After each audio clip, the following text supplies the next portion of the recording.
இது மகிபாலன் பட்டி என்ற ஊருக்கு அருகில் உள்ளது.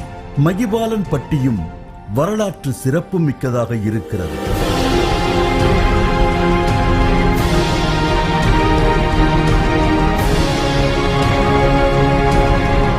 யாதும் ஊரே யாவரும் கேளீர் என்கின்ற புறநானூற்று பாடலை எழுதி புகழ்பெற்ற கணியன் பூங்குன்றனார் பிறந்த ஊராக இதை சொல்கின்றனர்.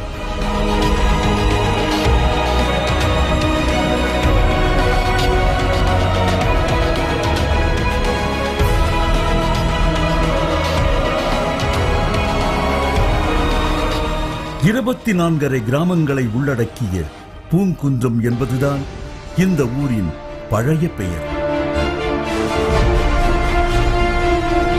பிற்காலத்தில் மகிபாலன் என்கின்ற அரசன் ஆண்டதால் மகிபாலன் பட்டி ஆகியிருக்கிறது.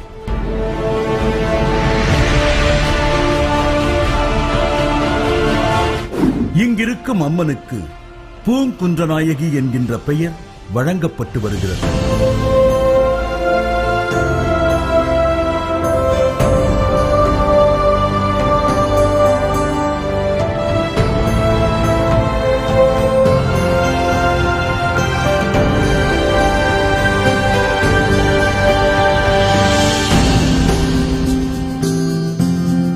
பூங்குன்றனார் காலத்தில் தான் பூங்குன்ற நாயகின்னு பேராச்சு. அதுக்கு முன்னாடி ஜெயங்கொண்ட நாயகின்னு அந்த அம்பாளுக்கு பேர்.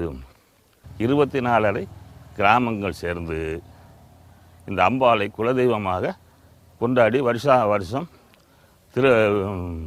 சித்ரா பௌர்ணமி என்று பெரிய விழா, மஞ்ச விரட்டு, பூத்திருவிழா போன்ற விசேடங்கள் நடக்கும்.